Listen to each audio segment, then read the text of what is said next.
आज नागपूर हिवाळी अधिवेशनाचा शेवटचा दिवस। आज अनेक मुद्दे सभागृहात मांडले गेले। सगळ्या मुद्द्यांना एका उत्तरात घेणं शक्य नाही, पण धोरणात्मक बाबींवर मी बोलणार, असं मुख्यमंत्री देवेंद्र फडणवीस म्हणाले। खरं म्हणजे प्रस्तावाची ओपनिंग बॅटिंग नानाभाऊ पटोलेंनी केली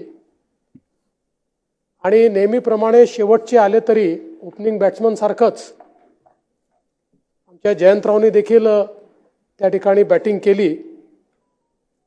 अनेक मुद्दे या सभागृहामध्ये मांडले गेले। खरं म्हणजे एका उत्तरामध्ये सगळ्या प्रश्नांना उत्तर देणं हे शक्य नाही, पण त्यातल्या काही धोरणात्मक बाबींवर निश्चितपणे प्रकाश टाकण्याचा किंवा त्याच्यावर बोलण्याचा प्रयत्न मी करणार आहे।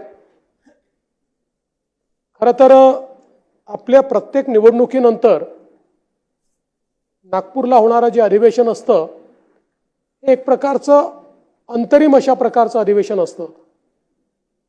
कारण या अधिवेशनामध्ये आपण प्रश्नोत्तर ठेवत नाही, कारण त्याच्याकरता आपल्याजवळ कालावधी नसतो स्टॅट्युटरी नोटीस देण्याचा। त्यामुळे मुख्यत्वे आपण या अधिवेशनामध्ये पुरवणी मागण्या आल्या पाहिजेत याकरता बिझनेस, आपण एक छोटा बिझनेस या ठिकाणी करतो आणि म्हणून गेले 7 दिवस आपण हे अधिवेशन या ठिकाणी चालवलं आणि बऱ्याच गोष्टींवर चर्चा झाली। नागपूरचं अधिवेशन हे अंतरिम असं अधिवेशन असतं। या अधिवेशनात प्रश्नोत्तर ठेवले जातात। या अधिवेशनात पुरवणी मागण्या आल्या पाहिजे, जे आपलं सरकार म्हणून धोरण असतं। 7 दिवस अधिवेशन सुरू होतं, बऱ्याच गोष्टींवर चर्चा झाली। आमच्यासाठी हे सरकार नव्याने आलं असलं तरी मागच्या 2.5 वर्षाच्या कामात केलेल्या कंटिन्यूशन हे आमच्यासाठी आहे। मागच्या सरकारची कामं गतीने आम्ही पुढे नेत आहोत। आमच्या जबाबदाऱ्या बदललेल्या आहेत। एकनाथ शिंदे तेव्हा मुख्यमंत्री होते, आता मी मुख्यमंत्री आहे। मात्र जबाबदाऱ्यांपेक्षा सामूहिक दृष्ट्या आम्ही जे निर्णय 2.5 वर्षात घेतले, त्या योजना हाती घेतल्या, त्याच दृष्टीने आम्ही सरकारचं कामकाज पुढे नेत आहोत, असंही मुख्यमंत्री आपल्या भाषणात म्हणाले।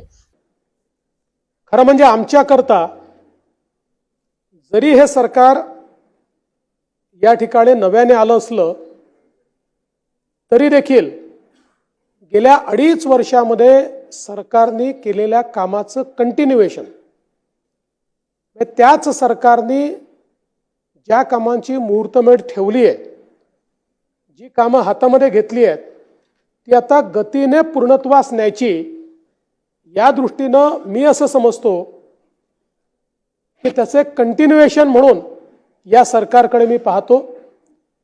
आणि खरं आहे की कदाचित जबाबदाऱ्या बदलल्या आहेत। 2.5 वर्षापूर्वी जी जबाबदारी शिंदे साहेबांकडे होती ती माझ्याकडे आली आहे, जी जबाबदारी माझ्याकडे होती ती शिंदे साहेबांकडे गेली आहे। पण या जबाबदाऱ्यांपेक्षाही सामूहिक दृष्ट्या गेल्या 2.5 वर्षात आम्ही घेतलेले जे महत्त्वाचे निर्णय आहेत, विशेषतः या विदर्भ मराठवाड्यासारख्या मागास भागाचं ट्रान्सफॉर्मेशन करण्याकरता ज्या योजना हातामध्ये घेतलेल्या आहेत, त्या योजना पूर्णत्वाला न्यायच्या या दृष्टीनं या सरकारचं कामकाज आम्ही सुरू केलंय। माझा नेहमी प्रयत्न असतो की जे तिकडच्या बाकावर बसून बोलतात ते इकडे आल्यानंतर पूर्ण केलं पाहिजे। मी जयंत पाटील यांचे आभार मानतो, कारण त्यांनी महत्त्वाचे मुद्दे आठवण करून दिले। 2019 मध्ये आमचं सरकार आलं होतं, काही कारणाने तुम्ही सरकार केलं। जाहीरनाम्यांचा विचार करायचा असेल तर तो तुमच्या जाहीरनाम्याचा करावा लागेल। देवेंद्र फडणवीस यांनी यानंतर विधानसभेत नदीजोड प्रकल्पाची आणि इतर विदर्भातील प्रकल्पांचीही माहिती दिली। आज आपण बघितलं तर खरं म्हणजे अनेक वर्ष त्या बाजूला बसून मागण्या केलेल्या आहेत, धोरणात्मक विषय देखील मांडले आहेत। आणि माझा नेहमी हा प्रयत्न असतो की जे आपण तिकडे बसून बोललो ते इकडे आल्यानंतर आपल्याला पूर्णत्वास नेता आलं पाहिजे, आणि त्याकरता प्रामाणिकपणे प्रयत्न देखील मी करत असतो। आणि म्हणूनच जयंतरावनी त्यांचे आभार मानेन। त्यांनी ठीक आहे, कुठले डॉक्युमेंट असो, ते आमचं असो कोणाचंही असो, पण महत्त्वाचे मुद्दे आपण आठवण करून दिले आम्हाला। खरं म्हणजे 19 साली सरकार आमचंच आलं होतं,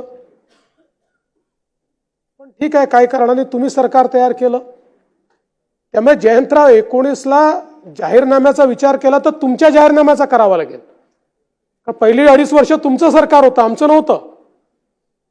आम्ही तर मग वेगळ्या परिस्थितीमध्ये सरकार तयार केलं आणि मग आम्हाला माहिती होतं की पुन्हा निवडून यायचं असेल तर 2020ची मॅच खेळावी लागेल आणि म्हणून सगळे बॅट्समन मैदानात उतरवले आणि अशी बॅटिंग केली की आम्ही विश्वचषक जिंकलो आणि चॅम्पियन म्हणून या भागामध्ये आलो.